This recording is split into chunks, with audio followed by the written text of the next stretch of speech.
विद्यार्थियों, आज हम लोग समझेंगे अक्षांश और देशांतर रेखाओं के बारे में। अक्षांश देशांतर रेखाएं आपके ग्लोब पर एक काल्पनिक रेखाओं के रूप में वैज्ञानिकों ने इसको लोकेटेड किया है। आप जानते होंगे कि ग्लोब कैसा दिखता है।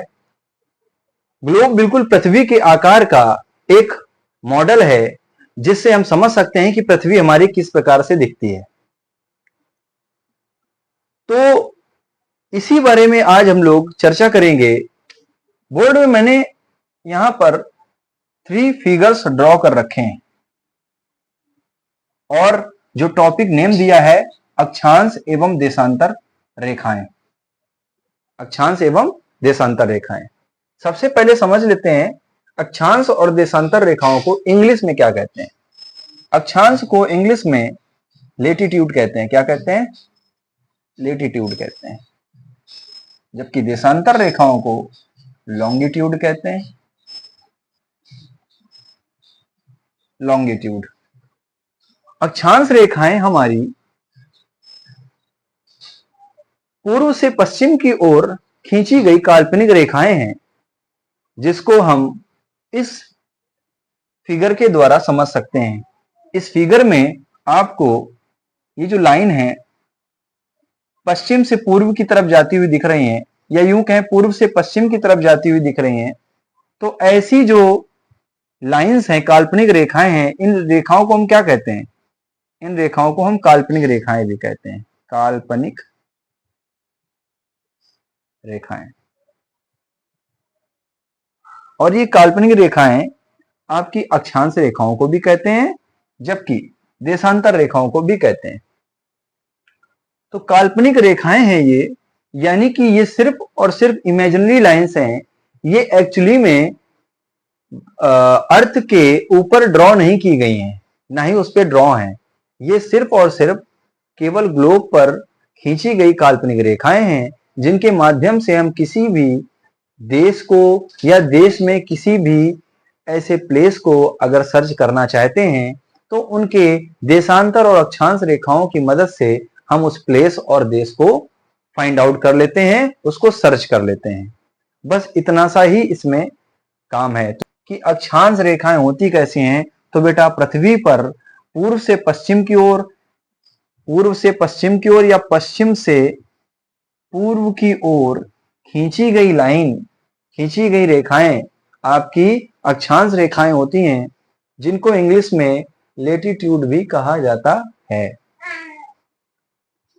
आगे की बात करें तो अगर आप देख रहे हैं ये जो वर्टिकल फॉर्म में लाइंस हैं, वर्टिकल फॉर्म्स में जो लाइंस हैं, यानी जो खड़ी हुई लाइन है, और ये उत्तर से दक्षिण की तरफ या दक्षिण से उत्तर की तरफ खींची गई रेखाएं, इनको देशांतर रेखाएं कहते हैं और इंग्लिश में इसको लॉन्गिट्यूड के नाम से जानते हैं। ठीक है, सबसे पहली बात।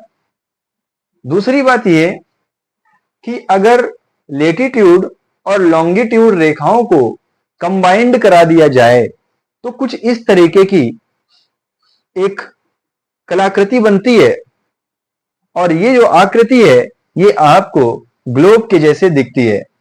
तो हमारा जो ग्लोब है वो कुछ इसी तरीके से दिखाई पड़ता है, जिसमें देशांतर रेखाएं और अक्षांश रेखाएं आपको नजर आती हैं, या यूं कहें latitude lines and longitude lines combining in globe. So globe जो होता है वो उसको इस तरीके से बनाया गया है कि जैसे कि अर्थ अपने एक्सिस पर कितने डिग्री झुकी है, बताइए कितने डिग्री झुकी है, बताइए, आप बता सकते हैं?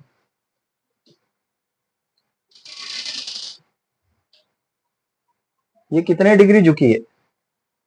जितना कि अर्थ अपने एक्सिस पर नेचुरली 23 मिक्स्ड 1/2 डिग्री झुकी हुई है, उसी तरीके से ग्लोब को भी इसी तरीके से झुकाया गया है। और ये आपका उत्तरी ध्रुव है, जबकि ये दक्षिणी ध्रुव है। ठीक है, पृथ्वी के जैसे दिखने वाली एक आकृति ग्लोब कहलाती है, और ग्लोब को हम मॉडल की तरीके से पेश करते हैं। किसी छोटे बच्चे या ऐसे व्यक्ति को समझाना हो कि हमारी पृथ्वी कैसी दिखती है, तो पृथ्वी ग्लोब के जैसे दिखती है। जैसा कि ग्लोब नजर आता है वैसी हमारी पृथ्वी नजर आती है। तो अगर आपसे प्रश्न किया जाए, आपसे क्वेश्चन किया जाए कि पृथ्वी पर कितने प्रकार की काल्पनिक रेखाओं का समावेशन पाया जाता है, तो पृथ्वी पर 2 रेखाओं का समावेशन पाया जाता है, और वो रेखाएं आपकी देशांतर रेखाएं और अक्षांश रेखाएं बोली जाती हैं। अक्षांश रेखाएं पूर्व से पश्चिम की तरफ या पश्चिम से पूर्व की तरफ खींची गई काल्पनिक रेखाएं हैं, जबकि देशांतर रेखाएं उत्तर से दक्षिणी की तरफ या दक्षिण से उत्तर की तरफ खींची गई काल्पनिक रेखाएं हैं। ठीक है, इनकी जरूरत क्यों पड़ती है? इनकी जरूरत इसलिए पड़ती है कि किसी भी प्लेस या किसी भी कंट्री को फाइंड आउट करने के लिए या फिर इन्वायरमेंट में होने वाली हलचल उसके बारे में जानकारी के लिए हम इन अक्षांश और देशांतर रेखाओं का प्रयोग करते हैं। अब आगे इसके बारे में समझते हैं कि पृथ्वी हमारी अक्ष पर कितने डिग्री झुकी है। तो मैंने आपको बताया कि जब आपका ग्लोब कुछ इस तरीके से बनाया गया है जो कि पृथ्वी के जैसा है, तो जिस प्रकार पृथ्वी अपने अक्ष पर 23 मिक्स्ड 1/2 डिग्री झुकी हुई है, या यूं कहें 23.5 डिग्री झुकी हुई है अपने अक्ष पर, उसी तरीके से ग्लोब को भी कुछ ऐसा बनाया जाता है कि वो 23.5 डिग्री इसको झुकाया होता है उसके अक्ष पर। या फेयरली समझें तो आपको बात ये समझ में आई कि अक्षांश रेखाएं पूर्व से पश्चिम की तरफ या पश्चिम से पूर्व की तरफ खींची गई काल्पनिक रेखाएं हैं, जबकि देशांतर रेखाएं यानी कि जो वर्टिकली रेखाएं हैं इनको हम देशांतर रेखाओं के नाम से जानते हैं। देशांतर रेखाएं, जिसको इंग्लिश में हम लोग क्या कहते हैं? लॉन्गिट्यूड कहते हैं। और जब लॉन्गिट्यूड और लेटीट्यूड रेखाएं आपस में मिल जाती हैं तो कुछ ग्लोब के जैसे आकृति हमको दिखाई पड़ती है। आइए समझते हैं कि पृथ्वी की कुछ ऐसी रेखाएं जो कि हमारे लिए निर्णायक साबित होती हैं। जैसे कि अगर हम प्राइम मेरिडियन लाइन की बात करें, हिंदी में प्रमुख याम्योत्तर लाइन कहते हैं, या अगर हम बात करें तो प्रमुख जो याम्योत्तर लाइन है वो एक प्रकार की देशांतर लाइन है, और एक जो 0 डिग्री पे लाई करती है पश्चिम से पूर्व की तरफ, उसको हम विषुवत रेखा कहते हैं। तो ऐसी रेखाओं के बारे में हम लोग समझने जा रहे हैं। तो आप लोग पेन और कॉपी लेकर के इन आकृतियों को बना लीजिए और अपने ज्ञान को बढ़ाइए। सबसे पहले समझते हैं कि एक्चुअल में विषुवत रेखा है कहां। तो उसका स्थान अगर हम देखें, जो ये डॉटेड लाइन आपको दिख रही है बिल्कुल बीचों बीच, और अभी मैंने थोड़ी देर पहले आपको बताया कि जो पश्चिम से पूर्व की तरफ रेखाएं खींची गई हैं उनको हम क्या कहते हैं? उनको अक्षांश रेखाएं कहते हैं। तो ये एक प्रकार की अक्षांश रेखा भी है, और ये 0 डिग्री पर लाई करती है। कितने डिग्री पर लाई करती है? 0 डिग्री पर। 0 डिग्री पर लाई करती है, और इसका नाम क्या है? विषुवत रेखा। क्या नाम है? विषुवत रेखा। इंग्लिश में इसको इक्वेटर के नाम से जानते हैं। क्या कहते हैं? इक्वेटर। कि विषुवत रेखा एक अक्षांश रेखा है, और ये अक्षांश रेखा 0 डिग्री पर लाई करती है। और ये जो अक्षांश रेखाएं हैं ये पश्चिम से पूर्व की तरफ खींची जाती हैं। अगर वीडियो पर नए आए हैं तो चैनल को सब्सक्राइब करें। अगर आपको मेरे द्वारा बताई गई जानकारी अच्छी लगती है तो कृपया इसको लाइक करें और अपने दोस्तों, परिवार और रिश्तेदारों को शेयर करें। अब अगर आप देखें तो ये दो जो कटोरियां रखी हैं, एक कटोरी ऊपर की तरफ मुंह है और एक कटोरी का उसके जस्ट नीचे की तरफ मुंह है। ये कटोरियां बनाई क्यों है मैंने? इसका कुछ उद्देश्य है। ये बॉल क्यों बनाए हैं मैंने? इसका कुछ उद्देश्य है, और उद्देश्य यही है कि अगर आप देख सक रहे हैं कि विषुवत रेखा पृथ्वी के बिल्कुल बीचों बीच है, तो पृथ्वी को अगर काट दिया जाए, यहां से मैं इसको काट दे रहा हूं, पृथ्वी को जब मैंने कट किया तो ये 2 हिस्सों में तब्दील हो गई। एक आपका नीचे वाला हिस्सा और एक आपका ऊपरी हिस्सा। तो जो ऊपरी हिस्सा है, ऊपरी हिस्से में अगर देखें तो टॉप पर क्या लिखा है? उत्तरी ध्रुव। जबकि निचले वाले हिस्से में लिखा है दक्षिणी ध्रुव की सबसे ऊपरी हिस्सा जो है वो उत्तरी ध्रुव कहलाता है, इसलिए इसको, इस गोलार्ध का नाम क्या पड़ेगा, क्या नाम इसका हो जाएगा, इस ध्रुव के अनुसार इस गोलार्ध का नाम उत्तरी गोलार्ध बोला जाएगा। क्या बोला जाएगा, उत्तरी गोलार्ध, उत्तरी गोलार्ध इसका नाम पड़ेगा। जबकि निचले वाला हिस्सा दक्षिणी ध्रुव में लाई करता है, इसलिए इसका नाम क्या हो जाएगा, इसका नाम हो जाएगा दक्षिणी गोलार्ध, दक्षिणी गोलार्ध। तो ये किस रेखा की वजह से हुआ, ये विषुवत रेखा की वजह से पृथ्वी को दो हिस्सों में यानी दो गोलार्ध में डिवाइड किया जाता है। तो पहला उत्तरी गोलार्ध और दूसरा दक्षिणी गोलार्ध, यानी दो गोलार्धों में विषुवत रेखा पृथ्वी को दो भागों में डिवाइड कर देती है। इंग्लिश में इसको गोलार्ध को कहते हैं हेमीस्फीयर। क्या कहते हैं, हेमीस्फीयर। जबकि उत्तरी को कहते हैं नॉर्दर्न। तो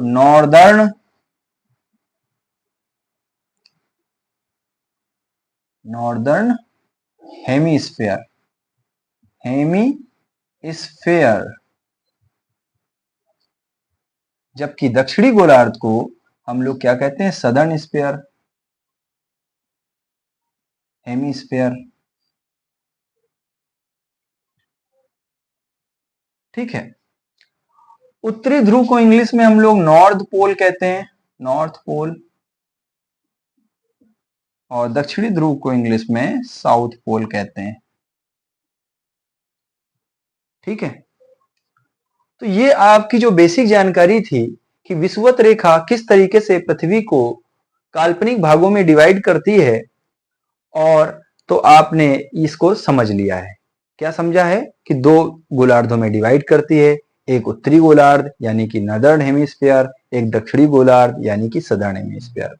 तो आपसे अगर प्रश्न किया जाए कि पृथ्वी को विषुवत रेखा कितने गोलार्धों में डिवाइड करती है, तो आप क्या आंसर देंगे वो कमेंट बॉक्स में राइट करके बताएं।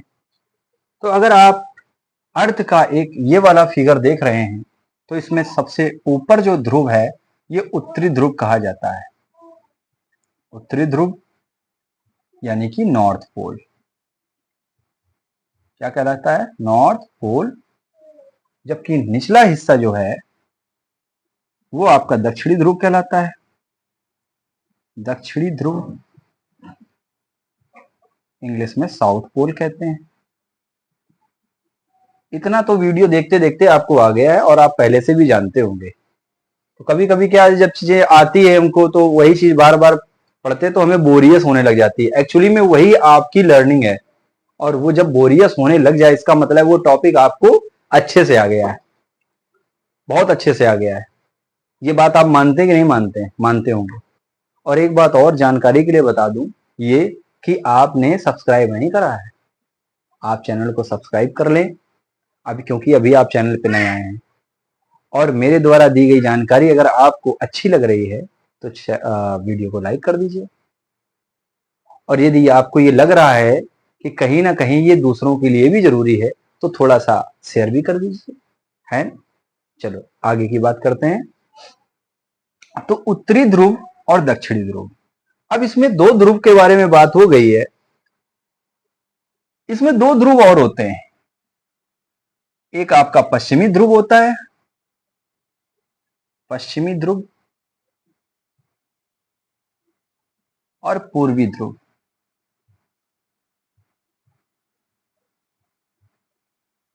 ठीक है। यानी कि ईस्ट पोल, इसको हम इंग्लिश में ईस्ट पोल भी कहते हैं, ईस्ट पोल। और इसको क्या कहते हैं, वेस्ट पोल। हम समझने जा रहे हैं पश्चिमी गोलार्ध एवं पूर्वी गोलार्ध के बारे में। ये गोलार्ध बनता कैसा है, अगर आप इस अर्थ में देखें तो ये कौन सी रेखाएं हैं, ये देशांतर रेखाएं हैं। आपको पहले भी इसी वीडियो मैंने आपको बताया, अगर आप वीडियो का स्टार्टिंग पॉइंट देखेंगे तो उसमें मैंने अक्षांश और देशांतर रेखाओं के बारे में बताया है। तो ये जो वर्टिकली लाइन है, यानी ये जो खड़ी लाइन है, उत्तरी से दक्षिणी ध्रुव की तरफ खींची गई है या दक्षिणी से उत्तरी ध्रुव की तरफ खींची गई है, तो ये लाइन आपकी देशांतर रेखाएं कही जाती हैं। और देशांतर रेखाओं में एक ऐसी देशांतर रेखा जो ये डॉटेड लाइन आपको नजर आ रही है, इसी लाइन को हम कहते हैं प्रमुख यामोत्तर लाइन। प्रमुख याम्योत्तर रेखा।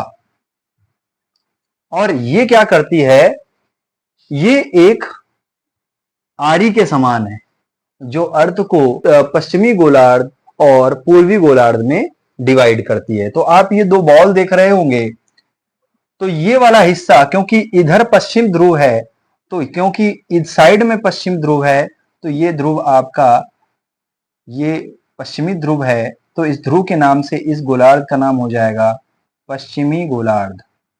क्या हो जाएगा? पश्चिमी गोलार्ध। जबकि ये पूर्वी हिस्सा कहलाता है, ये पूर्वी ध्रुव है, इसलिए इसका नाम हो जाएगा पूर्वी गोलार्ध। ठीक है, तो आप मेरे द्वारा बताई गई जानकारी से बिल्कुल सेटिस्फाइड होंगे, और अगर सेटिस्फाइड हो गए हैं तो चैनल को लाइक करें, सब्सक्राइब करें और अपने दोस्तों, परिवार लोगों के रिश्तेदारों को शेयर करें। तो ये सारी चीजें बहुत ही जरूरी थी इस टॉपिक में आपको समझने के लिए। प्रमुख यामोत्तर लाइन को हम प्राइम मेरिडियन लाइन भी कहते हैं। क्या कहते हैं? प्राइम मेरिडियन लाइन भी कहते हैं। उसको हिंदी में प्रमुख यामोत्तर लाइन कहते हैं। ये पृथ्वी को दो गोलार्धों में डिवाइड करती है। वो गोलार्ध पश्चिमी गोलार्ध होते हैं और पूर्वी गोलार्ध होते हैं। तो मुख्यतः बात अब ये आती है कि बताइए पृथ्वी को कितने गोलार्धों में डिवाइड किया जा सकता है? तो आप अपने आंसर को कमेंट बॉक्स पर राइट करके हमें बताएं, ताकि मुझे ये लगे कि हाँ, आप वाकई में पढ़ाई कर रहे हैं। आपसे ही बात कर रहा हूं मैं, और मैं आपको देख सकता हूं कि आप स्क्रीन के उस साइड हैं और मैं स्क्रीन के इस साइड हूं। आप मुझे देख सकते हैं, मैं आपको देख सकता हूं। ना आप मुझे छू सकते हैं, ना मैं आपको छू सकता हूं। बताइए कंप्यूटर में ये किस प्रकार का एक प्रोग्राम है? हार्डवेयर है या सॉफ्टवेयर है? हालांकि अब बात आती है आगे की बात। हमने जो अभी तक जो सीखा है उसके बारे में समझ लेते हैं। सबसे पहले हम लोगों ने सीखा कि अक्षांश रेखाएं और देशांतर रेखाएं क्या होती हैं, नंबर 1। नंबर 2, ग्लोब कैसा दिखता है, तो ग्लोब कैसा दिखता है उसके बारे में सीखा। नंबर 3, हम लोगों ने सीखा कि विषुवत रेखा के द्वारा पृथ्वी को दो गोलार्धों में डिवाइड किया जाता है, और वो गोलार्ध उत्तरी गोलार्ध और दक्षिणी गोलार्ध बोले जाते हैं। इंग्लिश में हम नॉर्दर्न हेमिस्फीयर या सदर्न हेमिस्फीयर के नाम से जानते हैं। और नंबर 4 जो बात आपने सीखी कि पश्चिमी गोलार्ध और पूर्वी गोलार्ध को डिवाइड करने वाली लाइन प्राइम मेरिडियन लाइन है, जो कि 0 डिग्री पे ही लाई करती है। बेटा ये भी 0 डिग्री पे लाई करती है। और जब हम उत्तर से दक्षिण की तरफ आएंगे, उत्तर से उत्तरी ध्रुव से दक्षिणी ध्रुव की तरफ आएंगे, तो ये भी 0 डिग्री पे लाई करती है। और ये आपकी प्राइम मेरिडियन लाइन है, और ये पृथ्वी को दो गोलार्धों में डिवाइड करती है, एक पश्चिमी गोलार्ध और एक पूर्वी गोलार्ध। तो ये जो मुख्यतः जानकारी थी ये आपने संजोली है, और आपने इस फिगर को बना करके समझ लिया है। कुछ बच्चे ये प्रश्न पूछते हैं कि सर एक बात बताइए, आपने 0 डिग्री आपने विषुवत रेखा को भी बताया और 0 डिग्री प्राइम मेरिडियन लाइन को भी बताया, यही तो बात है ना। अच्छा, तो समझ लीजिए कि जब आप पूर्व से पश्चिम की ओर देखते हैं, तब भी एक लाइन आपकी वो अक्षांश रेखाओं में एक ऐसी लाइन आती है जो 0 डिग्री पे लाई करती है। आप ऐसे याद कर लीजिए कि अक्षांश रेखाओं में भी एक ऐसी लाइन आती है जो 0 डिग्री में लाई करती है, और उसकी दिशा पूर्व से पश्चिम हो सकती है, जबकि हो सकती नहीं, होती है। जबकि अगर उत्तर से दक्षिण की तरफ देखें तो उसमें भी 0 डिग्री पे एक लाइन लाई करती है, और उस लाइन का क्या नाम है? प्राइम मेरिडियन लाइन, यानी प्रमुख यामोत्तर लाइन। इससे जुड़ी हुई एक ऐसी घटना है जिसके बारे में आपको मैं बताना चाहूंगा। अगर आपसे प्रश्न पूछ दिया जाए, बहुत ही इंटरेस्टिंग बात बताने जा रहा हूं, मेरे माइंड में अभी आ गई बात याद, तो और ये लाइन भी बनी हुई है, तो इसलिए बात कर ही लेते हैं। इससे जुड़ी हुई घटना है कि अगर आप यूरोप में हैं, और यूरोप में कहा? इंग्लैंड में, और इंग्लैंड में कहां? लंदन में। आप समझ रहे हैं ना? तो लंदन में अगर आप हैं और आपसे पूछ दिया जाए कि बताइए कि भारत में समय क्या हो रहा होगा, जबकि आपका समय मान के चलिए 12 बजा है, दोपहर के 12 बजे हैं, तो भारत में उस समय कितना टाइम होगा ये आपको बताना है। तो आप कैसे बताएंगे? लेकिन इसके पहले कुछ कॉन्सेप्ट हैं, वो समझ लीजिए। वो कॉन्सेप्ट क्या है? अगर आप पृथ्वी की ये प्राइम मेरिडियन लाइन को देखेंगे तो प्राइम मेरिडियन कई सारी लाइन आप उसके साथ में पैरेलल में खींची गई हैं और हर प्राइम मेरिडियन लाइन के बीच में 1 आवर का अंतराल होता है, यानी 1 घंटे का अंतराल होता है टाइम के बीच में। तो ऐसे जितने भी देश उस यमोत्तर लाइन में या प्राइम मेरिडियन लाइंस के आसपास होंगे तो उतने ही घंटे का अंतर आता जाएगा। मैं कह रहा हूं अगर इस प्राइम मेरिडियन लाइन पे यहां बीच पर अगर लंदन है, यहां लंदन है इस समय, और मान के चलें कि दोपहर के 12 बजे हैं,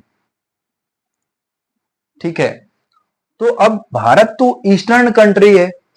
भारत कैसी कंट्री है? ईस्टर्न कंट्री है, यानी पूर्वी साइड में।